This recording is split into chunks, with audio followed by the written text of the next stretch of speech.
ہر طرف سناٹے کا عالم تھا۔ اندھیرا چاروں جانب پھیل چکا تھا۔ رات کے ٹھیک 12 بج رہے تھے۔ فضا میں ایک عجیب سا سناٹا چھایا ہوا تھا۔ چاند کی مدھم روشنی عمارتوں کی چھتوں پر ادھورا سا منظر بکھیر رہی تھی، مگر چند لمحے بعد یکا یک ایک فلک شگاف نسوانی چیخ گونجی۔ ایسا لگا جیسے کسی کے دل سے نکلی ہو، خوف اور درد بھری پکار فضا میں بکھر سی گئی۔ اس چیخ کے ختم ہوتے ہی دوسری چیخ سنائی دی، اور پھر تیسری۔ یہ آوازیں عدنان مرتضیٰ کے فلیٹ کی جانب سے آ رہی تھیں، جو چند دن پہلے ہی دبئی سے یہاں شفٹ ہوا تھا۔ محلے والوں نے کافی اعتراض کیے تھے کہ ایک تنہا لڑکا یہاں نہیں رہے گا۔ یہ فیملی فلیٹس ہیں، یہاں پر اچھے گھرانے کے لوگ رہتے ہیں، مگر ایجنٹ نے بات نہیں سنی تھی، اور اب اس طرح کی چیخ نے لوگوں کو پریشان کر دیا تھا۔ آوازوں کی دہشت نے قریبی فلیٹس کے مکینوں کو ان کے کمروں سے نکال دیا تھا۔ نیند سے بوجھل آنکھیں، الجھے بال اور حیرانی میں ڈوبے چہروں کے ساتھ سبھی لوگ اپنے اپنے دروازے کھول کر راہداری میں آ نکلے۔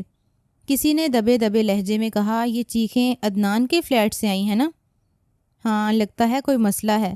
میں نے پہلے ہی منع کیا تھا کہ اس لڑکے کو جگہ یہاں نہ دو، مگر میری سنی کب جاتی ہے، ایک شخص کافی غصے میں بولا تھا، جبکہ دوسرے نے بھی اسبات میں سر ہلایا تھا۔ چیخیں کافی بلند تھیں، جو دور تک گونجی تھیں۔ چند لمحوں کی چامکھوئیوں کے بعد طے پایا کہ سب مل کر عدنان کے دروازے پر دستک دیں گے، تاکہ پتہ چل سکے کہ معاملہ کیا ہے۔ اس طرح اگر کان لپیٹ لیے اور آنکھیں بند کر لیں تو دن بدن پورا فلیٹ بدنام ہو جائے گا۔ بڑھاپے کے بوجھ تلے دبا ہوا ایک بزرگ آگے بڑھا اور عدنان کے دروازے پر زور سے ہاتھ مارا۔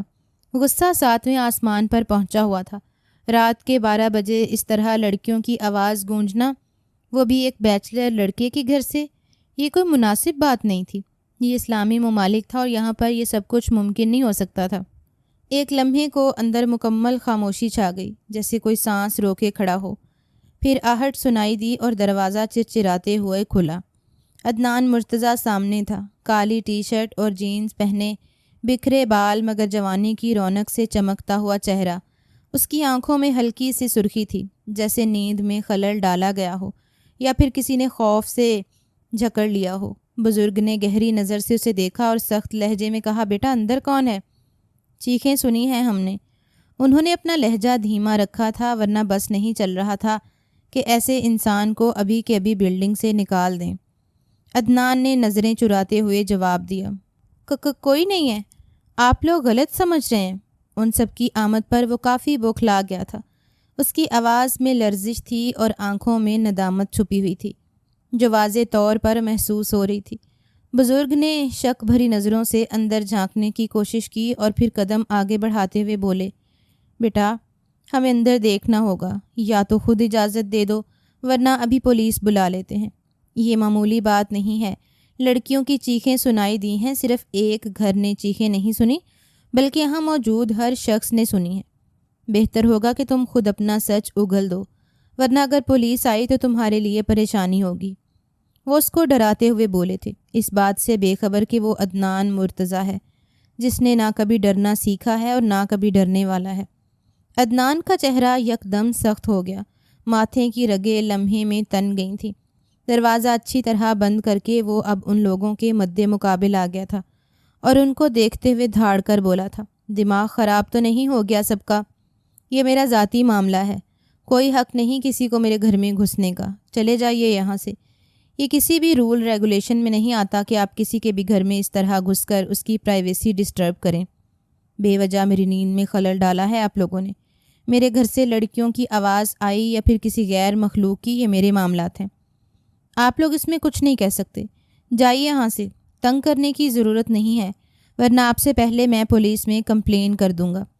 وہاں موجود آدمیوں میں خسر پھسر شروع ہو گئی۔ کچھ نوجوان بھی اب آگے بڑھ کر زور دینا شروع ہو گئے تھے، کیونکہ اس کی بدتمیزی سب کا ہی خون کھلسا چکی تھی۔ ایک نوجوان چیخا، ہم نے خود سنی ہے چیخیں، اندر کیا چل رہا ہے یہ دیکھنا ہمارا حق ہے، تمہاری کوئی پرائیویسی ڈسٹرب نہیں ہو رہی، ہم لوگ پریشان ہو رہے ہیں، ہم بہن بیٹیوں والے ہیں، اس طرح تم یہاں نہیں رہ سکتے۔ عدنان نے غصے میں ہاتھ ہوا میں لہرایا، چپ کر جاؤ سب، کوئی چیخ نہیں تھی، تم لوگوں کا وہم ہے، دفع ہو جاؤ یہاں سے، زیادہ ڈرامے نہ کرو، وہ فوراً ہی بات گھما گیا تھا۔ محلے داروں میں بے چینی بڑھتی جا رہی تھی، مگر عدنان کی دہشت لہجے، دھمکی آمیز انداز اور بدتمیزی نے سب کو ایک لمحے کے لیے ساکت کر دیا۔ کوئی بولنے کی ہمت نہ کر پایا۔ بزرگوں نے ایک دوسرے کی طرف دیکھا جیسے اپنی بے بسی کا اعتراف کر رہے ہوں، پھر خاموشی سے آہستہ آہستہ سب لوگ پلٹنے لگے۔ راہداری میں قدموں کی آہٹ گونجتی جا رہی تھی۔ چند لمحوں میں راہداری خالی ہو گئی۔ عدنان نے دروازہ زور سے بند کر دیا۔ دروازے کے بند ہوتے ہی اندر سے ہلکی سی سسکیوں کی آواز آ رہی تھی، مگر اب سننے والا کوئی نہ تھا۔ راہداری میں پھر وہی خاموشی چھا گئی، لیکن ہوا میں اب بھی خوف، شک اور اندیشے معلق تھے، جو کسی طوفان کے آنے کی چپ چاپ خبر دے رہے تھے۔ وقت دھیرے دھیرے گزرتا جا رہا تھا۔ اندھیرا مزید بڑھ گیا تھا۔ چاروں جانب اب سناٹے کا بسیرا تھا۔ دور کہیں کتے بھونکنے کی آواز سنائی دے رہی تھی۔ رات کا 1 بج رہا تھا۔ فضا میں رات کی سیاہی مزید گہری ہو چکی تھی اور ہر چیز پر ایک عجیب سی سنسنی خیز خاموشی طاری تھی۔ اپارٹمنٹ کے باہر ہلکی ہلکی سرد ہوا چل رہی تھی، جو نیم خوابیدہ پھولوں کی خوشبو کو بکھیر رہی تھی۔ پورے بلاک میں سناٹا چھایا ہوا تھا، مگر پارکنگ لاٹ میں عدنان مرتضیٰ کی موجودگی اس خاموشی کو چیر رہی تھی۔ وہ نیچے کھڑا تھا، ہاتھ جیب میں ڈالے، چہرے پر ایک شیطانی مسکراہٹ سجائے۔ سامنے کالے شیشوں والی ایک چمچماتی گاڑی کھڑی تھی۔ گاڑی کے اندر 2 لڑکیاں بیٹھی تھیں، جن کے چہروں پر گھبراہٹ اور الجھن صاف دیکھی جا سکتی تھی۔ عدنان جھک کر گاڑی کی کھڑکی کے قریب آیا اور کچھ سرگوشی میں کہا۔ لڑکیوں نے اس بات میں سر ہلایا۔ وہ ہنسا۔ ایک عجیب خباثت اس کی آنکھوں سے جھلک رہی تھی۔ وہ ایسا ہی تھا، اپنی مرضی کا مالک، زندگی جس طرح چاہے اس اصول کے مطابق گزارتا تھا۔ کوئی اسے روکنے والا نہیں تھا۔ چلو پھر کل ملتے ہیں، خیال رکھنا۔ اس نے ہاتھ ہلایا اور گاڑی کے دروازے پر ایک ہلکی سی چٹکی بجائی۔ گاڑی نے نرمی سے سرسراتے ہوئے رفتار پکڑی اور سڑک پر غائب ہو گئی۔ عدنان مطمئن سا ہو کر اپنی جیبوں میں ہاتھ ٹھوسے سیٹی بجاتے ہوئے اپنے فلیٹ کی طرف بڑھنے لگا تھا۔ کام مکمل ہو چکا تھا، اب صرف رزلٹ چاہیے تھا۔ لیکن جیسے ہی وہ سیڑھیوں کی طرف مڑا، ایک سخت بوڑھی آواز نے اسے روک لیا۔ اوئے لڑکے! عدنان چونک کر رکا۔ سامنے محلے کے پرانے مکین احمد انکل کھڑے تھے۔ ان کی آنکھوں میں غصہ بھرا تھا اور پیشانی پر شکنیں گہری ہو گئی تھیں۔ شرم آنی چاہیے تمہیں، احمد انکل نے انگلی اٹھاتے ہوئے سخت لہجے میں کہا۔ کیا تماشا لگا رکھا ہے؟ رات کے اس پہر لڑکیاں بلاتے ہو، ہمارا محلہ بدنام کر رہے ہو۔ ہم تمہیں یہاں نہیں رہنے دیں گے۔ صبح پولیس بلائیں گے، تمہیں گھسیٹ کر لے جائیں گے۔ تم کیا سمجھ رہے تھے محلے والوں کو تم پاگل بنا کر خاموش کروا دو گے؟ دیکھا، ہماری آنکھوں کے سامنے تمہارا سچ آ ہی گیا۔ عدنان نے ایک لمحے کو ان کی طرف دیکھا، پھر استہزائیہ انداز میں ہنسا۔ او بابا جی، آپ کو کیا تکلیف ہے؟ آپ اپنا کام کریں، مجھے جینے دیں۔ اس نے کندھے اچکائے اور طنزیہ انداز میں کہا۔ کون سی دنیا میں رہتے ہو؟ اچھا، کل کا زمانہ ہے، سمجھا کریں۔ وہ لاپرواہی سے بولا، جیسے یہ کوئی مسئلہ ہی نہ ہو، مگر اندر ہی اندر وہ ان کی موجودگی سے خوفزدہ ہو گیا تھا۔ جانتا تھا ایسے انسان کس طرح گلے پڑ جاتے ہیں۔ یہی وجہ تھی کہ وہ تھوڑا خوفزدہ ہو چکا تھا، لیکن ظاہر ہونے نہیں دے رہا تھا۔ احمد انکل کا چہرہ غصے سے لال ہو گیا۔ انہوں نے ایک قدم آگے بڑھتے ہوئے بلند آواز میں کہا، تم جیسا بدماش یہاں تنہا نہیں رہ سکتا۔ یہ شریفوں کا محلہ ہے۔ تمہارا بندوبست میں اب اچھے طریقے سے کرواؤں گا۔ ہم شریف لوگ ہیں، ہم بہن بیٹیوں والے ہیں۔ اس طرح میں تمہیں اب یہاں نہیں رہنے دوں گا۔ عدنان نے اب کی بار کھل کر کہکا لگایا۔ واہ، شریفوں کا محلہ! یہ بات اب پتہ چلی مجھے۔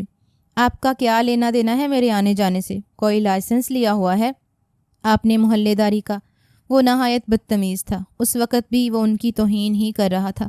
پھر ہاتھ کے اشارے سے انہیں راستہ دیتے ہوئے بولا، جائیے بابا جی، رات زیادہ ہو گئی ہے، اپنے بستر پر جا کر سو جائیے۔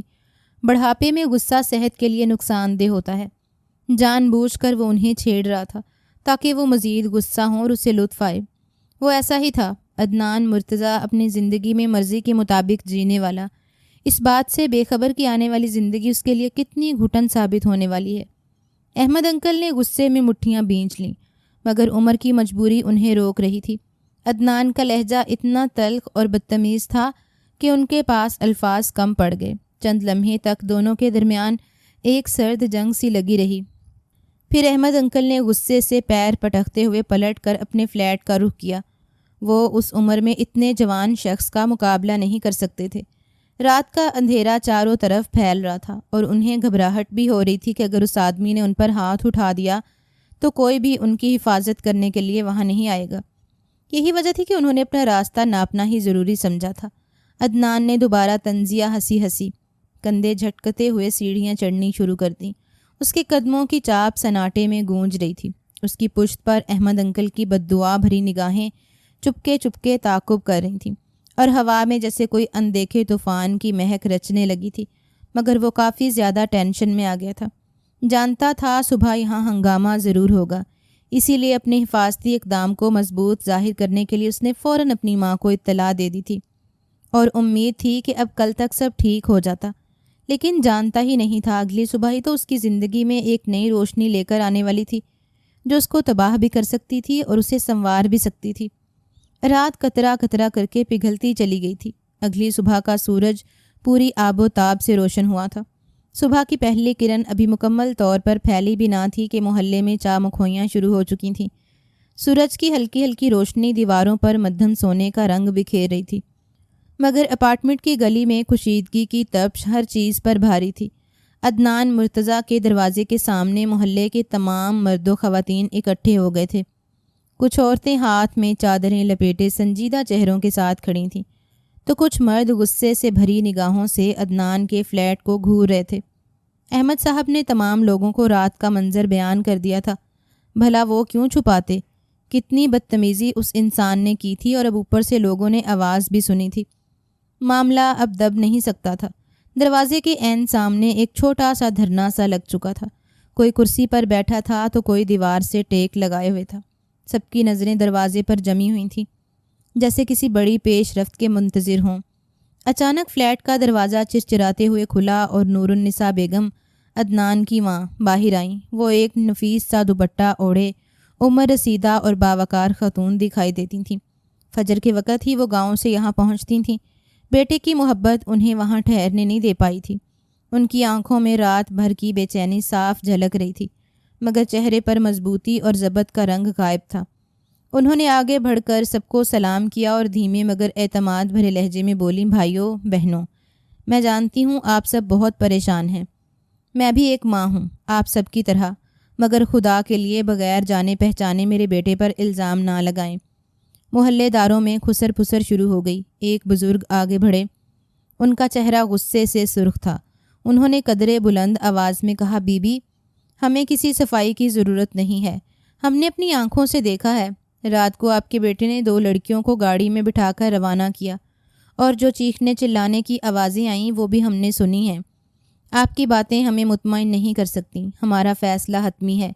یہ لڑکا اب یہاں نہیں رہ سکتا۔ یہاں پر لڑکیاں، عورتیں، بچیاں سب رہتی ہیں۔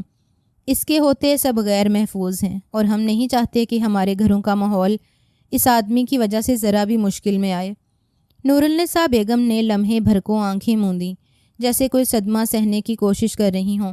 پھر نرمی سے بولیں، آپ بزرگ ہیں، عقل مند ہیں، آپ جانتے ہیں کہ نوجوانی میں کبھی کبھی باتیں غلط سمجھی جاتی ہیں۔ میرا عدنان دبئی میں نوکری کر رہا تھا، کچھ دن پہلے ہی واپس آیا ہے۔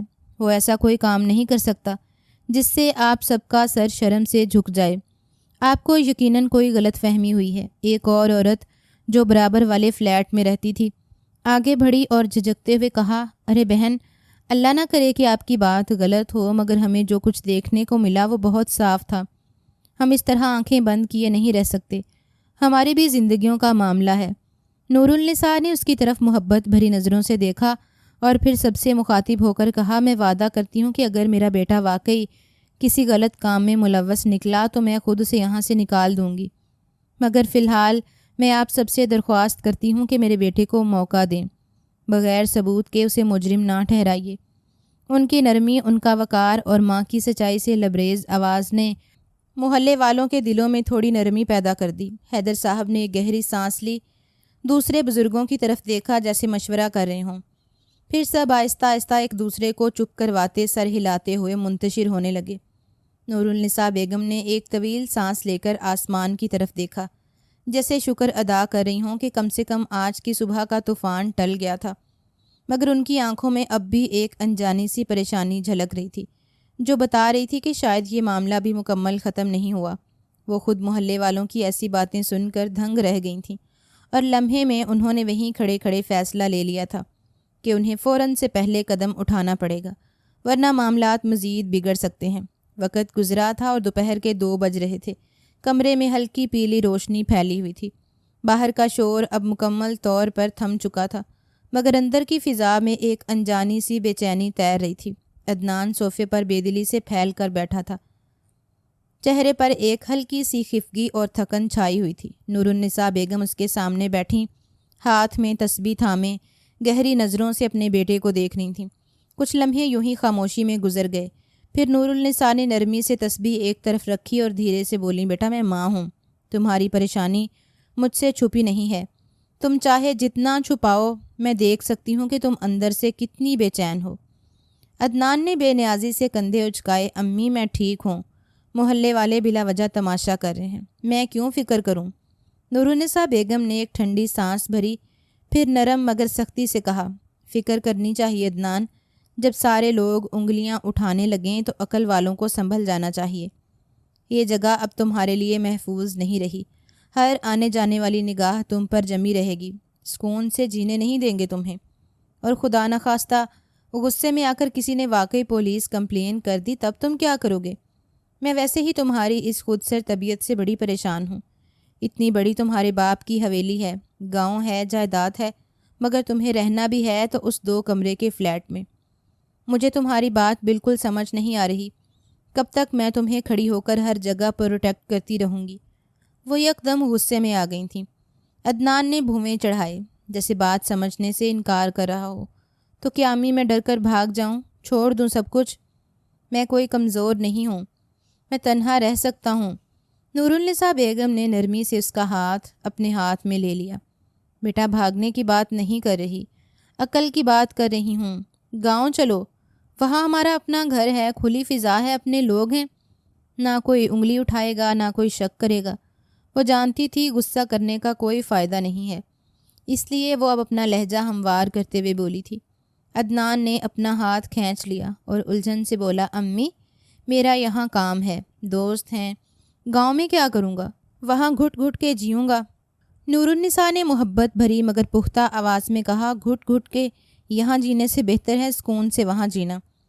اور دیکھو میں نے سوچ لیا ہے، تمہاری شادی کر دوں گی، ایک اچھی نیک لڑکی لے کر آؤں گی تمہارے لیے، تمہیں زندگی میں سنبھالنے کے لیے ایک اپنا سہارا چاہیے۔ عدنان نے جلدی سے نفی میں سر ہلایا، نہیں امی، ابھی شادی کی کوئی ضرورت نہیں، میں بالکل ٹھیک ہوں تنہا، آپ فکر نہ کریں۔ نور النساء بیگم مسکرائیں، مگر ان کی آنکھوں میں ماں کی ضد اور محبت کا عجیب امتزاج تھا۔ بیٹا، ماں کی بات کبھی غلط نہیں ہوتی، تمہیں اب اپنا نیا آغاز چاہیے۔ یہاں رہ کر تم ہر دن مشکوک نظروں کا سامنا کرو گے، وہاں اپنی مرضی کی زندگی جیو گے، آزاد، بے فکر۔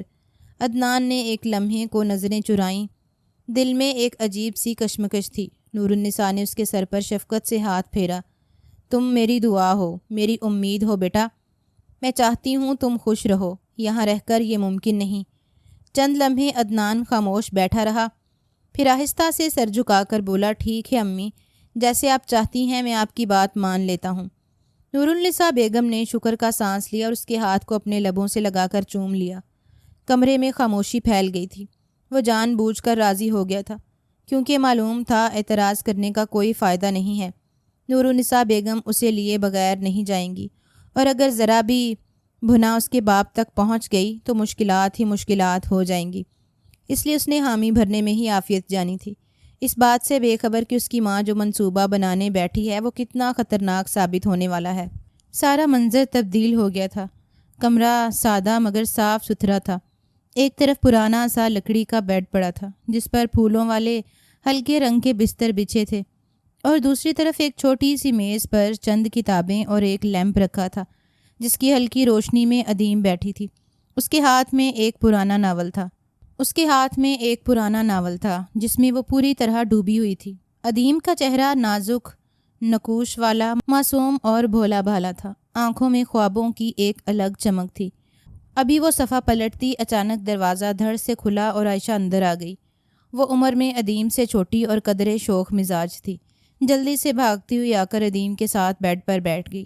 سانس پھولتی ہوئی بولی، آپی ابھی بڑی خبر ملی ہے۔ ادیم نے چونک کر ناول بند کیا اور حیرت سے بہن کی طرف دیکھا۔ کیا ہوا عائشہ؟ اتنی ہانپتی ہوئی کیوں آ رہی ہو؟ وہ پریشانی سے اس کے ماتھے پر آیا ہوا پسینہ صاف کرتے ہوئے بولی تھی۔ عائشہ نے آنکھیں پھیلائیں اور سرگوشی کے انداز میں کہا، خالہ کے بیٹے عدنان بھائی، وہ جو ابھی دبئی سے آئے ہیں، ان کے ساتھ بہت گڑبڑ ہو گئی ہے۔ ادیم نے بے یقینی سے پلکیں جھپکائیں۔ کیا کہہ رہی ہو؟ عدنان بھائی؟ وہ تو بہت اچھے ہیں۔ خالہ بتا رہی تھی ان کے کہنے پر انہوں نے سب جگہ راشن تقسیم کیا ہے۔ ویسے کیا ہو گیا ہے ایسا؟ عائشہ نے مزید قریب ہو کر سنسنی خیز انداز میں کہا، اماں کہہ رہی ہیں کہ عدنان بھائی کے گھر سے 2 لڑکیاں برآمد ہوئیں اور سب نے انہیں وہاں سے نکال دیا۔ اب خالہ انہیں اپنے ساتھ لے آئی ہیں، اور سنو، ان کی شادی کی بات بھی ہو رہی ہے۔ ادیم کا رنگ ایک دم اڑ گیا۔ وہ ہلکے سے تھر تھراتے ہوئے لہجے میں بولی، نہیں عائشہ، ایسے کیسے ہو سکتا ہے؟ ضرور کوئی غلط فہمی ہوئی ہے۔ عدنان بھائی کبھی ایسی حرکت نہیں کر سکتے، وہ تو بہت سیدھے سادے ہیں۔ خالہ نے بتایا تھا کہ دبئی میں رہتے ہوئے بھی انہوں نے کبھی کسی لڑکی کی طرف نہیں دیکھا۔ وہ واقعی معصوم تھی، دنیا کی چالاکی اور غلط رنگوں سے ناواقف تھی۔ عائشہ نے کندھے اچکاتے ہوئے ہلکی سی ہنگار بھری، آپی، دبئی کی بات ہے، وہاں کے لوگ تھوڑے عجیب ہوتے ہیں، اوپر سے عدنان بھائی وہاں اکیلے رہتے تھے۔ اکیلے رہ کر تو بندہ بگڑ ہی جاتا ہے نا، کچھ نہ کچھ تو گڑبڑ ہوئی ہے، امی تو یہی کہہ رہی ہیں۔ ادیم نے ناول ایک طرف رکھ دیا۔ دل میں ایک عجیب سی گھٹن سی محسوس ہونے لگی تھی۔ اللہ کرے سب جھوٹ ہو۔ عائشہ، خالہ کتنی دعائیں کرتی ہیں عدنان بھائی کے لیے، وہ کیسے ایسا کر سکتے ہیں؟ عائشہ نے جلدی سے ہاں میں سر ہلایا، مگر اس کے چہرے پر بھی الجھن اور خوف کے آثار تھے۔ میں تو کہتی ہوں آپی، ہمیں ہوشیار رہنا چاہیے۔ اب کون جانے حقیقت کیا ہے، باہر لوگ بڑی بڑی باتیں کر رہے ہیں۔ ادیم نے ڈبڈبائی آنکھوں سے کھڑکی کے پار اندھیرے آسمان کی طرف دیکھا۔ دل میں ایک عجیب سی بے چینی اتر رہی تھی، جیسے معصومیت کی دنیا میں پہلی بار شک کا زہر گھلنے لگا ہو۔ دونوں بہنیں خاموش بیٹھی تھیں، ایک انجانے خوف اور بے یقینی کے عالم میں، جہاں بھروسہ اور شک آپس میں الجھنے لگے تھے، اور اس بات سے بے خبر کہ یہی شک ان دونوں کی زندگی میں زہر گھولنے والا تھا۔ وقت دھیرے دھیرے گزرتا جا رہا تھا۔ 2 دن کا عرصہ بیت گیا تھا۔ شام کا ملکجا سا وقت تھا۔ کمرے میں مدھم سی نیلی روشنی پھیلی ہوئی تھی۔ عدنان بیڈ پر نیم دراز، موبائل کان سے لگائے کسی سے تیز تیز لہجے میں بات کر رہا تھا۔ اس کے چہرے پر ہلکی سی جھنجھلاہٹ نمایاں تھی۔ نہیں یار، میں نے کہا نا، اب بس، مزید کسی چکر میں نہیں پڑنا، سب کچھ صاف ہونا چاہیے۔ میں جب دبئی چھپ کر لگاؤں گا تبھی تمام معاملات طے کریں گے۔ ابھی میں مشکل میں الجھ گیا ہوں، یہاں سے نکلنا آسان نہیں۔ وہ سخت لہجے میں کہہ رہا تھا کہ دروازہ ہولے سے کھلا۔ نور النساء بیگم اندر آئیں۔ عدنان نے نظر اٹھا کر دیکھا، فوراً موبائل پر کال کاٹ دی اور سیدھا ہو کر بیٹھ گیا۔ یہ عمل بہت تیزی سے کیا گیا تھا۔ نور النساء بیگم نے مسکرا کر اسے دیکھا اور کمرے کے اندر آ کر ایک طرف کرسی پر بیٹھ گئی۔ کیا حال ہے بیٹا؟ کھانا کھایا یا پھر آج بھی بھوکے رہنے کا ارادہ ہے؟ عدنان نے ہلکی سی مسکراہٹ کے ساتھ جواب دیا، ابھی کھا لوں گا امی، بس ویسے ہی تھوڑا مصروف تھا۔ نور النساء بیگم نے ایک لمحے اسے غور سے دیکھا، جیسے دل کی گہرائیوں تک جھانچ رہی ہوں۔ پھر دھیرے سے بولیں، مصروفیات اپنی جگہ، مگر زندگی میں سکون ہونا بھی ضروری ہے، اور سکون تب آتا ہے جب گھر میں خوشی ہو، رونق ہو، اپنائیت ہو۔ عدنان نے تھوڑا سا کروٹ بدل کر ٹیک لگا لی۔ امی، اب پھر کوئی تقریر نہ شروع کر دیجیے گا۔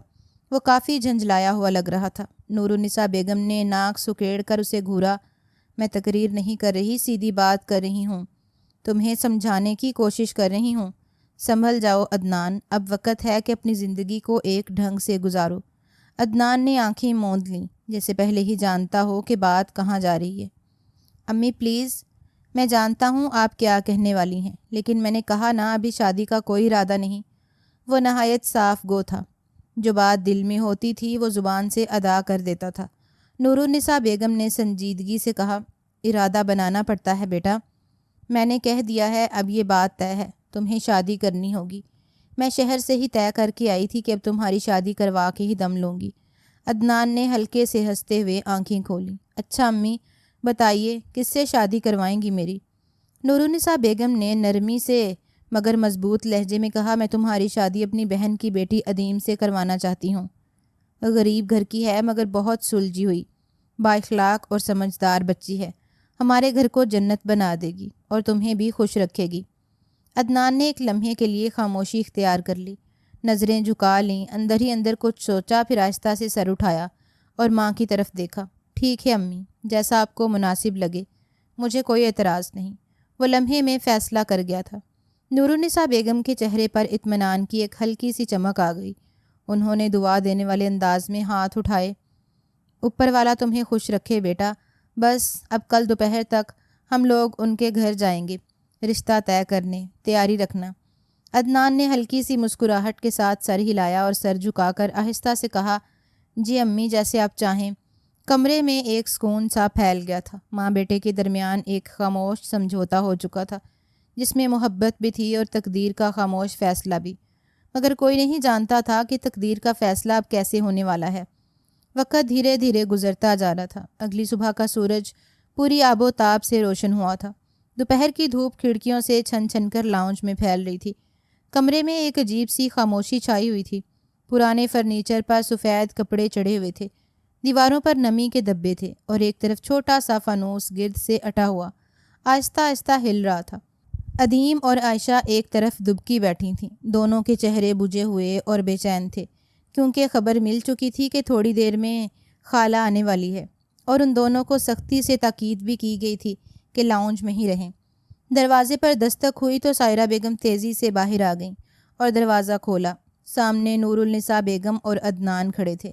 نورالنساء بیگم ایک قیمتی شفون کی ساڑی میں ملبوس، گلے میں طلائی چین، ہاتھ میں مہنگا بیگ پکڑے نہایت باوقار انداز میں اندر داخل ہوئیں۔ عدنان سفید شلوار قمیض میں خاموشی سے ان کے پیچھے تھا۔ سائرہ بیگم نے جھک کر اداب کیا، آئیے اپی، آئیے عدنان بیٹا، بہت خوشی ہوئی آپ لوگوں کو دیکھ کر۔ وہ فوراً ان کو بٹھانے میں لگ گئیں۔ نورالنساء بیگم ایک کرسی پر تھوڑے فخر سے بیٹھیں اور عدنان ان کے برابر میں خاموشی سے بیٹھ گیا۔ چند لمحے رسمی حال احوال کے بعد نورالنساء بیگم نے صاف گلا کھنگار کر بات شروع کی، دیکھو سائرہ، دنیا بہت بدل گئی ہے۔ اب ماں باپ کا فرض ہے کہ بچوں کا وقت پر گھر بسا دیں۔ میں چاہتی ہوں کہ عدنان کی زندگی میں سکون اور خوشیاں آئیں، اسی لیے سوچا کہ اپنے ہی گھر سے ایک اچھی بچی ڈھونڈی جائے۔ سائرہ بیگم نے خوش دلی سے مسکراتے ہوئے کہا، آپ کا بہت بڑا احسان ہوگا آپی۔ وہ تو پھولے نہیں سما رہی تھیں۔ خاندان میں ہر شخص عدنان کو اپنا داماد بنانا چاہتا تھا۔ اگر قدرت نے یہ موقع انہیں فراہم کیا تھا تو بھلا وہ کیوں خوش نہ ہوتی؟ نورالنساء بیگم نے مہذب انداز میں آگے بڑھ کر بات مکمل کی، میں چاہتی ہوں کہ ادیم کو اپنی بہو بنا لوں۔ عدنان اور ادیم کی جوڑی بہت اچھی رہے گی۔ ادیم معصوم ہے، سلجھی ہوئی ہے، اور میں چاہتی ہوں کہ میرا بیٹا ایک ایسی ہی بیوی کے سہارے زندگی بسر کرے۔ یہ سنتے ہی سائرہ بیگم کی خوشی کا کوئی ٹھکانہ نہ رہا۔ وہ بار بار اپنے آنچل کو ٹھیک کرتے ہوئے بولیں، آپ نے تو ہماری عزت بڑھا دی ہے آپی۔ میں تو سوچ بھی نہیں سکتی تھی کہ ادیم کا نصیب اتنا اچھا بھی ہو سکتا ہے کہ اپنی خالہ کے گھر ہی جائے۔ یہ تو قسمت کی بات ہے۔ ادھر ادیم کا رنگ فک ہو گیا تھا۔ عائشہ نے بھی منہ پھیر کر برا سا منہ بنایا۔ ادیم کے دل میں جیسے خوف کی ایک سرد لہر دوڑ گئی تھی۔ وہ نظریں جھکائے بیٹھی رہی، انگلیاں آپس میں الجھاتی۔ نورالنساء بیگم نے نرمی سے کہا، ادیم بیٹا ذرا آؤ ادھر۔ سائرہ بیگم نے فوراً ادیم کو اشارہ کیا، چلو بیٹا، خالہ بلا رہی ہیں۔ ادیم دل بڑا کر کے دھیمے قدموں سے چلتی ہوئی نورالنساء بیگم کے پاس جا کر بیٹھ گئیں۔ عدنان کی نظریں مسلسل اس پر تھیں، گہری اور پرکھتی ہوئی، جس سے ادیم مزید سہم گئی۔ دل چاہا کہ وہاں سے اٹھ کر بھاگ جائے، مگر مجبوری اور شرم نے اسے اپنی جگہ جما دیا تھا۔ نورالنساء بیگم نے ادیم کا ہاتھ محبت سے تھام کر کہا، بہت پیاری بچی ہو تم، اب تم ہماری عزت ہو گئی ہو، اپنا بہت خیال رکھنا، عدنان تمہیں بہت خوش رکھے گا۔ عدنان نے ہلکی سی مسکراہٹ کے ساتھ گردن جھکا لی۔ سائرہ بیگم نے لپک کر کہا، آپ فکر نہ کریں آپی، ہمیں عدنان پر پورا بھروسہ ہے۔ کچھ اور رسمی باتوں کے بعد نورالنساء بیگم نے صاف الفاظ میں کہا، تو پھر طے رہا، انشاءاللہ اگلے جمعے کو رسم کی تاریخ رکھ لیتے ہیں۔ سائرہ بیگم کو کہاں اعتراض ہونا تھا، انہوں نے خوشی سے اس بات میں سر ہلایا۔ ادیم کی آنکھوں میں انجانی سی نمی چمک اٹھی تھی۔ اس کی زندگی کا ایک نیا انجانا باب کھلنے والا تھا، جس کے لیے وہ بالکل تیار نہ تھی۔ نہ جانے کیوں اسے عدنان کی شخصیت سے خوف محسوس ہو رہا تھا، اور عجیب عجیب سے خیالات دماغ میں گردش کر رہے تھے، اور وہ دعا کر رہی تھیں کہ جیسا اس نے سنا ہے ویسا سب غلط ثابت ہو جائے، کیونکہ قسمت اسے ایک ایسے ڈگر پر لے آئی تھی جہاں سے واپسی اب ممکن نہیں تھی۔ وقت دھیرے دھیرے گزرتا جا رہا تھا۔ شادی کی تیاریاں اپنے عروج پر تھیں۔ نورالنساء بیگم کے گھر میں آج خوب چہل پہل تھی۔ بڑے سے حویلی نما مکان کی راہداری خوشبوؤں، کہکوں اور رنگوں سے مہک رہی تھی۔ پھولوں کے ہار دیواروں پر لٹک رہے تھے، سفید پردوں پر سنہری کڑھائی چمک رہی تھی، اور جگہ جگہ دیے روشن کیے گئے تھے جو شام کے دھندلکے میں جگمگا رہے تھے۔ نورالنساء بیگم نے عدنان کے آنے کی خوشی میں ایک چھوٹی سی تقریب رکھی تھی تاکہ سب میں اعلان بھی کیا جائے کہ وہ اپنی بیٹی لے رہی ہیں، اور اپنے بیٹے کا تعارف بھی کروایا جائے جو کافی سالوں بعد دبئی سے لوٹا تھا۔ سائرہ بیگم، عدیم، عائشہ اور دیگر قریبی رشتہ دار سبھی موجود تھے۔ لاؤنج میں خواتین کی خوش گپیاں، ہنسی مذاق اور بچوں کے شور نے ماحول کو خوشگوار بنا رکھا تھا۔ مہمانوں کی آؤ بھگت زوروں پر تھی۔ عدیم، عائشہ اور چند دوسری لڑکیاں اوپر کے ایک بڑے کمرے میں جمع تھیں۔ وہ عدیم کے ہاتھوں پر مہندی لگا رہی تھیں، پھولوں کے گجرے بن رہے تھے اور ساتھ ساتھ شرارتوں بھرے کہکے بھی گونج رہے تھے۔ عدیم کا چہرہ ہلکی ہلکی لالی لیے شرم و خوشی کے درمیان ڈول رہا تھا۔ اسی شور شرابے کے دوران عدنان خاموشی سے اوپر آیا۔ اس کی نگاہیں تیزی سے ادھر ادھر دیکھتی ہوئی کمرے کے دروازے پر ٹھہر گئیں۔ بغیر کسی کو متوجہ کیے وہ اندر داخل ہوا۔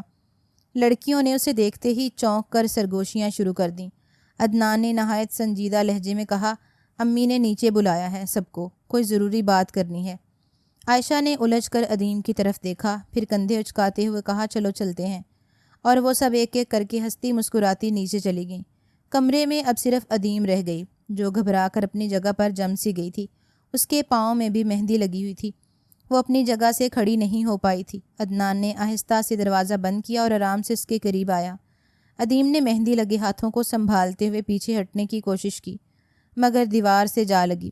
دل کی دھڑکن تیز ہو گئی تھی۔ اس کو سمجھ ہی نہیں آ رہا تھا کہ یہ شخص یہاں کیوں آیا ہے، اور اگر اب اطلاع دے دی ہے تو گیا کیوں نہیں۔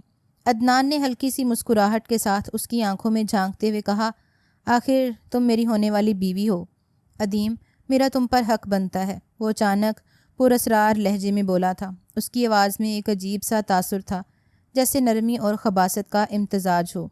عدیم نے نظریں نیچی کر لیں، سانسیں الجھنے لگیں۔ عدنان نے ایک قدم اور آگے بڑھتے ہوئے نرمی سے کہا، جب ساری زندگی تم نے مجھے خوش کرنا ہے تو کیوں نہ آج سے ہی تھوڑی پریکٹس شروع کر دیں۔ عدیم کا دل زور زور سے دھڑکنے لگا، خوف سے اس کی آنکھیں بھیگنے لگیں، جبکہ وہ بنا مزید کچھ کہے اس کے وجود پر جھکنے لگا تھا، اس بات سے بے خبر کہ وہ دبئی کی لڑکی نہیں ہے بلکہ وہ گاؤں کی ایک معصوم لڑکی ہے جسے دنیا کا علم تک نہیں ہے۔ خود کی حفاظت کرنے کے چکر میں اس نے مہندی سے بھرے ہاتھ عدنان کی قیمتی کرتے پر لگا دیے۔ گہرے سبز رنگ کی مہندی کی نشانیاں سفید کپڑے پر نقش ہو گئیں۔ عدنان چند لمحے ساکت کھڑا رہا، جیسے اسے یقین نہ آیا ہو۔ عدیم ڈر کر ایک جھٹکے سے پیچھے ہٹی اور دیوار سے لگ کر سہمی ہوئی آواز میں بولی، پلیز پلیز پلیز مجھے جانے دیں۔ وہ بہت زیادہ سہم گئی تھی۔ عدنان کرتے پر مہندی کے نشان دیکھ کر بفر اٹھا، آنکھوں میں غصہ، لہجے میں سختی تھی۔ یہ کیا بےہودگی ہے، پورے کپڑے خراب کر دیے تم نے۔ وہ دھاڑا تو عدیم خوف سے مزید سمٹ گئی، اس کی پلکیں کانپنے لگیں، دل جیسے سینے سے نکل کر حلق میں آ گیا ہو۔ عدیم نے بمشکل آواز نکالی، کوئی دیکھ لے گا، پلیز آپ یہاں سے جائیے۔ کیوں، میری بدنامی کروانا چاہتے ہیں؟ وہ کافی گھبرا چکی تھی، لیکن جانتی نہیں تھی جس انسان کے سامنے وہ کھڑی ہے وہ کیسی بلا ہے۔ عدنان نے تیز نظروں سے اسے گھورا اور طنزیہ ہنسا، کیا بدنامی؟ ارے جا کر یہ شرٹ دھو کر لاؤ ورنہ یاد رکھنا تمہارا حال برا کر دوں گا، وہ سخت لہجے میں بولا تھا۔ آنکھیں پل میں اس نے ماتھے پر رکھ لی تھیں۔ یہ کہہ کر اس نے اپنا سفید کرتا بدن سے اتار کر اس کی طرف بڑھایا۔ عدیم کے ہاتھ کانپے، مگر ڈر کے مارے وہ چپ چاپ شرٹ تھام گئی۔ عدنان وہیں کمرے کے کونے میں صوفے پر بیٹھ گیا، ٹانگ پر ٹانگ رکھ کر مغرور نظروں سے اسے جاتے ہوئے دیکھنے لگا۔ نگاہوں میں خباثت، چہرے پر مسکراہٹ تھی۔ عدیم دل میں خوف اور شرم آنکھوں میں نمی لیے واش روم کی طرف بڑھی۔ جلدی جلدی ہاتھ دھوئے، ہاتھ کپ کپا رہے تھے، لیکن بے بسی عروج پر تھی۔ چند منٹوں میں جیسے تیسے شرٹ دھو کر نچڑ کر نم ہی صحیح واپس لے آئی۔ ابھی وہ شرٹ لیے کمرے سے باہر نکلی ہی تھی کہ سامنے کا منظر دیکھ کر اس کی جان ہی نکل گئی۔ دروازے پر نورالنساء بیگم اور زرمین کھڑی تھیں، دونوں کے چہروں پر سختی اور نگاہوں میں حیرت و طنز کی ملی جلی چمک تھی۔ ادیم نے گھبرا کر ہاتھ پیچھے کر لیا، مگر دیر ہو چکی تھی۔ عدنان آگے بڑھا، اس کے ہاتھ سے شرٹ لے کر کندھے پر ڈالی اور بغیر کچھ کہے نیچے چلا گیا، کیونکہ جو تماشا اس نے لگانا تھا وہ لگا چکا تھا، اب ٹھہرنا مناسب نہیں سمجھا تھا۔ ادیم شرمندگی سے نظریں جھکائے کھڑی رہی۔ تب زرمین نے طنزیہ مسکراہٹ کے ساتھ آگے بڑھ کر کہا، واہ واہ ادیم بی بی، ابھی شادی ہونے تو والی تھی لیکن صبر ہی نہیں ہوا تم سے۔ نورالنساء بیگم نے ناک چڑھاتے ہوئے سخت لہجے میں کہا، آج کل کی لڑکیوں میں ذرا شرم لحاظ نہیں، اپنے آپ کو معصوم بنا کر پیش کرتی ہیں، اندر سے نہ جانے کیا کیا رنگ دکھاتی ہیں۔ ادیم نے نظریں جھکائے ضبط سے اپنے آنسو چھپانے کی کوشش کی۔ دل میں ایک بھاری بوجھ اتر رہا تھا، ہر لفظ اس کے دل میں خنجر کی طرح پیوست ہو رہا تھا، مگر اس نے کوئی جواب نہ دیا۔ نورالنساء بیگم نے غرور سے سر جھٹک کر کہا، چلو نیچے، سب انتظار کر رہے ہیں، کوئی نیا تماشا مت بنا دینا۔ وہ نہایت غصے میں آ گئی تھی۔ ادیم نے لب بینچتے ہوئے ہاں میں سر ہلایا اور چپ چاپ ان دونوں کے پیچھے پیچھے نیچے اتر گئیں۔ دل میں ایک درد تھا، ایک خوف، ایک نہ ختم ہونے والا قرب، مگر ہونٹوں پہ زبردستی کی مسکراہٹ سجائی تھی، کیونکہ اب یہ شادی اس کے نصیب کی لکیر بن چکی تھی۔ وقت گزرا تھا اور ٹھیک شام میں وہ لوگ لوٹ آئے تھے۔ رات کی سیاہی اب ہر طرف پھیلنا شروع ہو گئی تھی۔ کمرے میں ہلکی ہلکی روشنی پھیلی ہوئی تھی۔ ادیم چارپائی پر دوزانوں بیٹھی تھی، دونوں ہاتھوں کی انگلیاں آپس میں الجھی ہوئی تھیں، چہرے پر ایک عجیب سی اداسی چھائی تھی، آنکھوں میں خوف کی پرچھائیاں رقص کر رہی تھیں۔ وہ مسلسل آج پیش آنے والے واقعے کو ذہن میں دہرا رہی تھی۔ دل کسی انجانے خوف سے کانپ رہا تھا۔ شادی کے نام پر اب اسے ایک گھٹن محسوس ہو رہی تھی۔ دروازہ چرچرایا تو وہ چونک کر سیدھی ہو بیٹھی۔ سائرہ بیگم اندر آئیں، ان کے ہاتھ میں چائے کا کپ تھا۔ ادیم کو یوں گمسم دیکھ کر ماتھے پر بل پڑ گئے۔ کیا ہوا میری بچی، یوں اداس کیوں بیٹھی ہو؟ انہوں نے محبت سے ادیم کے سر پر ہاتھ پھیرا۔ ادیم نے پلکیں چپکائیں، ایک لمحہ تذبذب کا شکار رہی، پھر اچانک اپنی ماں کا ہاتھ پکڑ کر انہیں اپنے پاس بٹھا لیا۔ امی، اس کی آواز کانپ رہی تھی، میں یہ شادی نہیں کرنا چاہتی، پلیز امی، مجھے بہت ڈر لگ رہا ہے۔ وہ بے اختیار بول پڑی تھی۔ سائرہ بیگم نے حیرت سے اسے دیکھا، پھر ذرا سخت لہجے میں بولیں، پاگل ہو گئی ہو کیا؟ یہ کیسی باتیں کر رہی ہو؟ اتنا اچھا رشتہ، اوپر سے عدنان جیسا امیر لڑکا جو تمہیں ہاتھوں ہاتھ لینے کو تیار ہے۔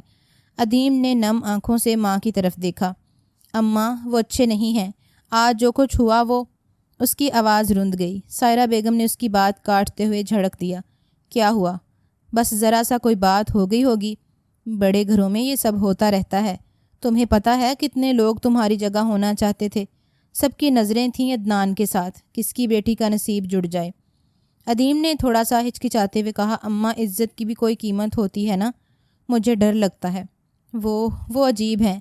سائرہ بیگم نے برا سا منہ بنایا، ڈری رہنے کی عادت ڈال لو، امیروں کے ساتھ رہنا ہے تو تھوڑی بہت باتیں سہنی پڑتی ہیں، ہم لوگ ہیں کون، بس ایک غریب گھر کے لوگ۔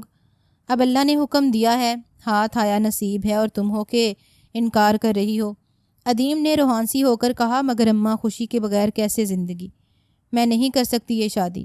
سائرہ بیگم نے دانت پیستے ہوئے اسے سخت نظروں سے گھورا، بس بہت ہو گئی تمہاری ضد، کل صبح نکاح ہے اور تم اب بھاگنے کی باتیں کر رہی ہو، یہ موقع دوبارہ نہیں ملے گا، سن لو ادیم، میں اپنی عزت کسی صورت خاک میں نہیں ملنے دوں گی۔ ادیم نے ٹوٹے دل کے ساتھ نظریں جھکا لیں، اس کی آنکھوں میں دو موٹے موٹے آنسو نکل کر گالوں پر بہہ گئے۔ ماں کا لالچ، دنیا کا خوف، اپنی بے بسی، سب نے مل کر اسے جھکڑ لیا تھا۔ کمرے میں ایک عجیب سا سناٹا چھا گیا تھا۔ باہر کہیں شادی کی تیاریاں زور و شور سے چل رہی تھیں، مگر ادیم کے دل میں ماتم بھرپا تھا۔ وہ ان رسم و رواج سے اب بہت دور بھاگ جانا چاہتی تھی۔ اسے کچھ بھی اچھا نہیں لگ رہا تھا، اندر سے عجیب سی فیلنگز آ رہی تھیں۔ وقت دھیرے دھیرے گزرتا جا رہا تھا۔ اگلی صبح کا سورج پوری آب و تاب سے روشن ہوا تھا۔ تمام تیاریاں عروج پر تھیں۔ گھر میں ہلکی ہلکی سی گہما گہمی تھی، مگر کوئی خاص شور شرابہ نہیں تھا۔ آج ادیم کی شادی کا دن تھا۔ دلہنوں والے روایتی جوش و خروش کے بجائے ایک عجیب سی اداسی گھر کے ماحول پر چھائی ہوئی تھی۔ ادیم اپنے کمرے میں سرخ رنگ کے خوبصورت جوڑے میں بیٹھی تھی۔ دوپٹے کے باریک جال کے نیچے سے اس کا چہرہ دھندلا سا نظر آ رہا تھا۔ اس کے ہاتھوں پر مہندی کی سرخ مہک ابھی تک تازہ تھی، مگر چہرے پر خوشی کا کوئی رنگ نہ تھا۔ آنکھیں بار بار جھک رہی تھیں، دل زور زور سے دھڑک رہا تھا۔ چند لمحے بعد دروازے پر آہٹ ہوئی۔ قاضی صاحب اندر آئے۔ ان کے ساتھ ادیم کے والد اور چند بزرگ بھی تھے۔ ادیم نے ایک لمحے کو نظریں اٹھائیں، پھر فوراً جھکا لیں۔ قاضی صاحب نے کمرے میں بیٹھ کر نرم مگر سنجیدہ لہجے میں پوچھا، بیٹی ادیم بنت رحمان، کیا آپ کو اپنا نکاح عدنان بن مرتضیٰ کے ساتھ حق مہر 1,00,000 روپے کے عوض قبول ہے؟ ادیم کا دل جیسے ایک پل کو رک سا گیا۔ اس نے گھبرا کر اپنی ماں کی طرف دیکھا جو تھوڑا فاصلے پر کھڑی تھیں اور ہونٹ بھینجے اسے اس بات کا اشارہ کر رہی تھیں۔ آنکھیں بھیگنے لگیں مگر لب کانپتے ہوئے بولے، قبول ہے۔ قاضی صاحب نے دوبارہ پوچھا، قبول ہے؟ ادیم نے آنکھیں بند کر کے بمشکل آواز نکالی، قبول ہے۔ تیسری بار بھی یہی سوال ہوا اور ادیم نے سہمی ہوئی آواز میں پھر کہا، قبول ہے۔ قاضی صاحب نے مطمئن ہو کر مسکرا کر سر ہلایا اور باہر کی طرف بڑھ گئے۔ برآمدے میں ہی وہ اپنی مغرور شخصیت سے بے نیاز خاموشی سے بیٹھا ہوا تھا۔ قاضی صاحب نے اس سے بھی وہی نکاح کے کلمات دہرائے، عدنان بن مرتضیٰ، کیا آپ کو اپنا نکاح ادیم بنت رحمان کے ساتھ حق مہر 1,00,000 روپے کے عوض قبول ہے؟ عدنان نے بے پرواہی سے کہا، قبول ہے۔ دوبارہ اور تیسری مرتبہ بھی اسی انداز میں جواب آیا اور نکاح مکمل ہو گیا۔ دعا کرائی گئی، سب نے آمین کہا۔ ادیم کے دل میں ایک انجانا سا بوجھ اتر چکا تھا، جیسے کسی نے زبردستی اس کے نازک کندھوں پر دنیا بھر کا بوجھ رکھ دیا ہو۔ تھوڑی دیر بعد رخصتی کا وقت بھی آ گیا۔ ادیم کی ماں اور بہنیں اسے روتے ہوئے گلے لگا رہی تھیں۔ اپنے بابا سے گلے لگ کر بھی وہ خوب روئی تھی، جنہوں نے بہت محنت مزدوری کر کے انہیں اتنا بڑا کیا تھا اور آج عزت سے رخصت کر رہے تھے۔ ادیم خاموش آنکھوں سے سب کو دیکھ رہی تھی، جیسے اپنی دنیا کو ایک ایک کر کے الوداع کہہ رہی ہو۔ اس کا دل بہت زور سے چاہ رہا تھا کہ کسی طرح وقت تھم جائے، مگر وقت بے رحم تھا اور اسے گھسیٹ کر نئے سفر کی جانب لے جا رہا تھا۔ عدنان آگے بڑھا اور ادیم کے سامنے آ کر کھڑا ہو گیا۔ ادیم نے سر جھکا لیا۔ وہ دھیرے سے اس کے قریب آیا اور بغیر کچھ کہے اس کو کندھے سے ہلکا سا چھوا، جیسے کہہ رہا ہو، چلو۔ ادیم نے بھیگی پلکوں کے ساتھ قدم اٹھائے زندگی کے اس نئے انجانے سفر کی طرف، ایک ایسے سفر کی طرف جس کے بارے میں اس کے دل میں صرف اندیشے اور خوف بھرے تھے۔ ایک مختصر مسافت کے بعد وہ لوگ حویلی آ گئے تھے۔ کچھ خاندانی رسم و رواج کے بعد اسے زرمین کمرے میں بٹھا کر آ گئی تھی۔ کمرے میں مدھم سی روشنی تھی، پھولوں کی ہلکی خوشبو فضا میں رچی بسی تھی۔ ادیم سر جھکائے بیڈ کے کنارے پر بیٹھی تھی۔ سرخ بھاری لہنگے کا گھیر چاروں طرف پھیلا ہوا تھا۔ اس کا دل اس قدر زور زور سے دھڑک رہا تھا کہ لگتا تھا ابھی پسلیاں توڑ کر باہر آ جائے گا۔ ہاتھوں کی انگلیاں بے چینی سے مٹھیوں میں بند ہو رہی تھیں۔ خوف اور گھبراہٹ کی ایک انجانی لہر اس کے رگوں پہ دوڑ رہی تھی۔ دروازہ ہلکی سی چرچراہٹ کے ساتھ کھلا۔ عدنان کمرے میں داخل ہوا تو ادیم نے بے اختیار اپنا دوپٹہ اور بھی آگے کر لیا۔ عدنان کی نگاہ جیسے اسے کاٹتی ہوئی اس پر پڑی۔ ایک عجیب سی نخوت بھری مسکراہٹ اس کے لبوں پر پھیل گئی۔ وہ آہستہ قدموں سے چلتا ہوا ادیم کے قریب آیا۔ وہ ہولے ہولے لرز رہی تھی۔ عدنان نے طنزیہ انداز میں لہنگے کی طرف اشارہ کرتے ہوئے کہا، یہ کیا تماشا لگا رکھا ہے، سمیٹو یہ سب۔ ادیم نے سہم کر نظریں اٹھائیں اور گھبراہٹ سے اسے دیکھا، مگر کوئی جواب نہ دے سکی۔ عدنان نے اس کی پتلی نازک کلائی کو دیکھتے ہوئے طنزیہ کہا، اتنی کمزور کیوں ہو تم؟ ایسے ہڈیوں کے ڈھانچے سے تو میرا دل ہی خراب ہو جائے گا، کیسے گزارا ہوگا تمہارے ساتھ؟ ادیم کی آنکھیں حیرت اور شرمندگی سے بھر گئیں۔ اس کی سمجھ میں ہی نہیں آ رہا تھا کہ یہ کیسا رویہ تھا جس کا سامنا وہ اپنی پہلی رات کر رہی تھی۔ وہ لب ہلانا چاہتی تھی مگر الفاظ ساتھ چھوڑ گئے۔ عدنان نے آگے جھکتے ہوئے اس کے چہرے کو باغور دیکھا اور سرد لہجے میں کہا، مجھے ایسی لڑکیاں پسند ہیں جن کی جلد مکھن جیسی ہو، ملائم اور خوبصورت، اور تمہیں دیکھ کر تو لگتا ہے جیسے کوئی روکھا سا پتھر ہو۔ وہ بے وجہ اس کی تذلیل کر رہا تھا۔ ادیم کا دل جیسے ایک لمحے کو بند ہو گیا۔ وہ ہکا بکا ہو کر اسے دیکھ رہی تھی۔ عدنان نے بات جاری رکھتے ہوئے مصنوعی سنجیدگی سے کہا، چلو فکر نہیں کرو، میں تمہیں ایک کریم دوں گا، مساج کرنا روز، کچھ تو فرق آ جائے گا، اور ہاں کچھ انجیکشن بھی لگوانے ہوں گے تاکہ تمہارا جسم تھوڑا بھر جائے۔ ادیم نے آنکھیں پھاڑ کر اسے دیکھا۔ دل میں جیسے ایک طوفان بھرپا ہو گیا۔ وہ بمشکل بول پائی، آپ کا دماغ ٹھیک ہے؟ یہ کیسی باتیں کر رہے ہیں آپ؟ عدنان اس کی معصومیت پر زور سے کہکا لگا کر ہنس پڑا۔ ہنسی میں تحقیر اور سنگ دلی صاف جھلک رہی تھی۔ ادیم مزید سمٹ کر بیٹھ گئی۔ اس کے دل پر چھریاں سی چلنے لگیں۔ وہ لمحہ لمحہ اپنے خوابوں کا بکھرتا منظر اپنی آنکھوں کے سامنے دیکھ رہی تھی۔ وہ اب سنجیدگی سے بولا تھا، دیکھو میں تم سے بہت صاف بات کر رہا ہوں، تمہیں یہ سب کرنا پڑے گا، کریم، انجیکشن، سب کچھ، ورنہ میں تمہیں یہاں نہیں رکھوں گا۔ عدیم نے کانپتی آواز میں مگر ہمت جتا کر جواب دیا، آپ چاہیں تو مجھے چھوڑ دیں، مگر میں اپنے جسم کے ساتھ یہ ظلم نہیں کر سکتی، میں جیسی ہوں ویسی ہی رہنا چاہتی ہوں۔ عدنان کی آنکھوں میں بھڑکتا غصہ اور تیز ہو گیا۔ اس نے انگلی اٹھا کر اس کی طرف اشارہ کیا، اچھا تو ایسی بات ہے، ٹھیک ہے، پھر میں کل صبح ہی یہاں سے جا رہا ہوں۔ جب تم مجھے خوش نہیں کر سکتی تو تمہارے ساتھ رکنے کا کیا فائدہ؟ عدیم کے دل میں ایک جھٹکا سا لگا۔ وہ تیزی سے آگے بڑھی، ہاتھ جوڑ کر دھیمے لہجے میں بولی، عدنان پلیز ایسی باتیں مت کریں، شادی ابھی ہوئی ہے، تھوڑا وقت دیں، میں بہت ڈر گئی ہوں، مجھے سمجھنے کی کوشش کریں۔ عدنان نے ہنگارا بھر کر طنزیہ انداز میں کہا، وقت دوں؟ تم جیسی ضدی لڑکی کے ساتھ وقت برباد کرنا ہے مجھے؟ تمہیں ابھی تک یہ سمجھ نہیں آیا کہ میں کیا چاہتا ہوں؟ عدیم کی برداشت کی حد ختم ہو گئی، اس کی آنکھیں آنسوؤں سے بھر گئیں، مگر اس نے خود کو مضبوط کرتے ہوئے کہا، جو آپ کو کرنا ہے کریں، میری زندگی میں پہلے ہی آپ کی وجہ سے بے عزتی ہو چکی ہے، شادی سے پہلے بھی اور اب بھی۔ مجھے پتہ نہیں آپ میرے ساتھ کیا کرنا چاہتے ہیں، لیکن میں اپنی عزت نفس کا سودا نہیں کر سکتی۔ عدنان غصے سے پاؤں پٹکتا ہوا پلٹا اور دروازے کی طرف بڑھا، جاتے جاتے گرایا، چلو دیکھتا ہوں کتنے دن اس ضد پر قائم رہتی ہو۔ دھڑم سے دروازہ بند ہوا اور عدیم اکیلی رہ گئی۔ اپنے آنسو چھپانے کی بھی اب کوئی ضرورت نہیں تھی، دل جیسے بوجھ سے دب کر رہ گیا تھا۔ وہ خاموشی سے اپنے ہاتھوں کو دیکھتی رہی، جن پر مہندی ابھی بھی ہلکی مہک دے رہی تھی، مگر اس کی خوشبو میں اب خوشی کی کوئی رمق باقی نہیں تھی۔ وہ کافی دیر بیٹھی اس کا انتظار کرتی رہی تھی، اور پھر کب سوئی اسے کچھ علم نہیں ہوا تھا۔ صبح کی دھندلی روشنی کمرے میں دھیرے دھیرے سرک رہی تھی۔ عدیم ابھی گہری نیند میں ڈوبی ہوئی تھی جب اچانک دروازہ زور سے کھلا اور نور النساء بیگم غصے سے بھری کمرے میں داخل ہوئیں۔ انہوں نے بغیر نرمی کے عدیم کے کندھے جھنجھوڑے۔ اٹھو، وہ چیخیں، اٹھو، اپنی حرکتوں کا نتیجہ دیکھو۔ عدیم ہڑبڑا کر اٹھ بیٹھی، ابھی نیند اور حیرت میں ڈوبی ہوئی آنکھیں ملتے ہوئے وہ نور النساء بیگم کو دیکھنے لگی۔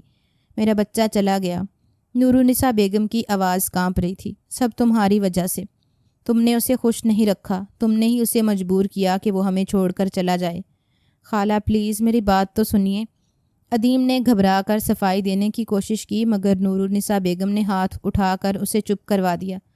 مجھے کچھ نہیں سننا، تم جیسی بدنصیب لڑکی کو تو میں اپنے دروازے پر بھی نہ آنے دیتی، اگر جانتی کہ یہ انجام ہوگا۔ وہ زہر خند انداز میں بولی، میں تمہیں اپنے بیٹے کی خوشی کے لیے لائی تھی اور تم نے سب برباد کر دیا۔ عدیم ساکت بیٹھی رہ گئی، اس کے لب کپ کپا رہے تھے مگر الفاظ گم ہو گئے تھے۔ نور النساء بیگم غصے میں بھری وہاں سے نکل گئیں اور عدیم اپنی اجڑی ہوئی حالت میں خاموش بیٹھی رہ گئی تھی۔ اس کو لگا تھا عدنان غصے میں ایسی بات کرے گا، مگر اندازہ بالکل نہیں تھا کہ وہ راتوں رات ہی چلا جائے گا۔ اسے تو ویسے بھی ایک بہانہ چاہیے تھا، اور وہ بہانہ وہ بے وقوفی میں دے چکی تھی۔ فقط دھیرے دھیرے گزرتا جا رہا تھا۔ شادی کو 2 ہفتے بیت گئے تھے، مگر اس شخص نے کوئی رابطہ نہیں کیا تھا۔ گھر والوں کی بدسلوکی سہ سہ کر اس کی حالت خراب ہو گئی تھی۔ شروع میں سائرہ بیگم نے بھی اسے خوب لتاڑا تھا، لیکن اب اپنی بیٹی کی ایسی حالت دیکھ ان کا دل بھی خون کے آنسو رو رہا تھا۔ کمرے کی مدھم زرد روشنی میں عدیم زمین پر بیٹھی ہچکیاں لے لے کر رو رہی تھی، آنکھیں سوجی ہوئی تھیں اور گالوں پر آنسوؤں کی لکیر واضح تھی۔ دوپہر میں نور النساء بیگم نے غصے میں آ کر اس کے ہاتھ پر جلتی ہوئی استری رکھ دی تھی۔ درد کی شدت سے اس کی انگلیاں سوج چکی تھیں، اس کا دل بے بسی سے پھٹ رہا تھا۔ وہ تھر تھراتے ہاتھوں سے موبائل اٹھا کر عدنان کا نمبر ڈائل کرنے لگی۔ اب اس کی بس ہو گئی تھی، انا کو اس نے پرے رکھ دیا تھا۔ کال ملتے ہی دوسری طرف سے عدنان کی سخت آواز آئی، کیا ہے؟ کیوں فون کیا ہے اب؟ اس کے پاس نمبر پہلے ہی موجود تھا، اس لیے وہ غصے سے دھاڑ کر بولا۔ عدیم سسکتی ہوئی بولی، عدنان پلیز پلیز واپس آ جائیے، آپ کی امی بہت تڑپ رہی ہیں آپ کے لیے، سارا غصہ مجھ پر نکالتی ہیں، میں روز مر رہی ہوں یہاں، پلیز آ جائیے، میں ہاتھ جوڑتی ہوں آپ کے آگے، مجھ سے برداشت نہیں ہو رہا، آپ جیسا بولیں گے میں ویسا ہی کروں گی، میں کریم کا استعمال بھی کروں گی اور انجیکشن بھی لگواؤں گی، میں وعدہ کرتی ہوں، پلیز آپ واپس آ جائیے۔ چند لمحے کی خاموشی کے بعد عدنان کی سرد اور کٹیلی آواز آئی، سن لو بی بی، میں اب واپس نہیں آ رہا، پہلے یہ باتیں کرنی تھی، اب کیا فائدہ؟ اور رہی بات ظلم و ستم کی، تمہاری پریشانی میں ابھی دور کر دیتا ہوں۔ میں عدنان مرتضیٰ اپنے پورے ہوش و حواس میں تمہیں طلاق دیتا ہوں، طلاق دیتا ہوں، طلاق دیتا ہوں۔ آج کے بعد میرا تم سے کوئی تعلق نہیں۔ ادیم کا دل جیسے کسی نے مٹھی میں لے کر مسل دیا ہو، اس کی سانسیں رکنے لگیں، آنکھیں پھٹی کی پھٹی رہ گئیں۔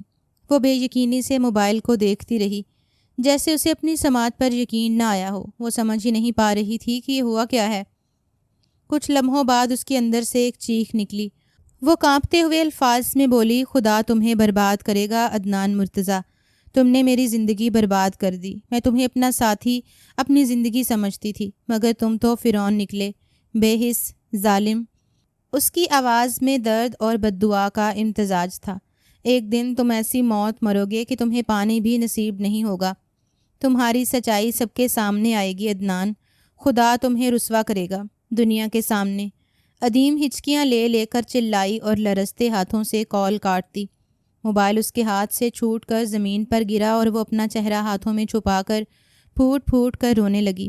دل میں بس ایک ہی فریاد تھی، انصاف، رب کے حضور انصاف، اور بے شک میرا مالک اپنے بے قصور بندوں کی بددعائیں بھی رد نہیں کرتا۔ جبکہ اس نے بھی غصے سے اپنا موبائل فون دوسری طرف پٹک دیا تھا۔ اس وقت وہ اپنے آفس میں بیٹھا ہوا تھا۔ دفتر کی چمکتی ہوئی میز پر عدنان کوہنیاں ٹھکائے بے چینی سے سامنے بیٹھی عورت کو دیکھ رہا تھا۔ وہ نہایت دلکش نقوش والی، چمکتی ہوئی جلد اور بھرے بھرے وجود والی عورت تھی۔ خوشبو اس کے گرد حالہ بنائے ہوئے تھی۔ عدنان کی آنکھوں میں خمار تیرنے لگا۔ دیکھو، وہ جھک کر مدھم لہجے میں بولا، میں نے تمہارے لیے اپنی بیوی کو بھی چھوڑ دیا، اب تم مجھے خوش کرو۔ عورت نے سرخ لبوں پر مسکراہٹ سجائی، آنکھوں میں ایک چمک تھی۔ بالکل خوش کروں گی، وہ دلکش انداز میں بولی۔ چلو میں تمہیں ایک اچھے ریسٹورنٹ لے کر جاتی ہوں، کھانا بھی کھائیں گے اور باقی باتیں بھی ہو جائیں گی۔ عدنان کے چہرے پر فتح مندانہ مسکراہٹ آ گئی۔ وہ اٹھ کر اس کے ساتھ چل پڑا، جیسے اپنی قسمت کو سراہ رہا ہو۔ کچھ دیر بعد وہ دونوں ایک شاندار ریسٹورنٹ میں بیٹھے تھے۔ ہر طرف موسیقی کی مدھم لہریں بکھر رہی تھیں۔ عدنان نے جھک کر اس کی طرف دیکھا۔ تم کتنی خوبصورت ہو، بالکل میرے خوابوں جیسی۔ ریسٹورنٹ میں کافی اندھیرے کا بسیرا تھا۔ ایک لمحے کے لیے عدنان مرتضیٰ حیران ہوا تھا، مگر پھر سر جھٹک گیا تھا۔ اس کی بات سن کر وہ عورت مسکراتے ہوئے بولی، چلو چند سوالوں کا جواب دو گے؟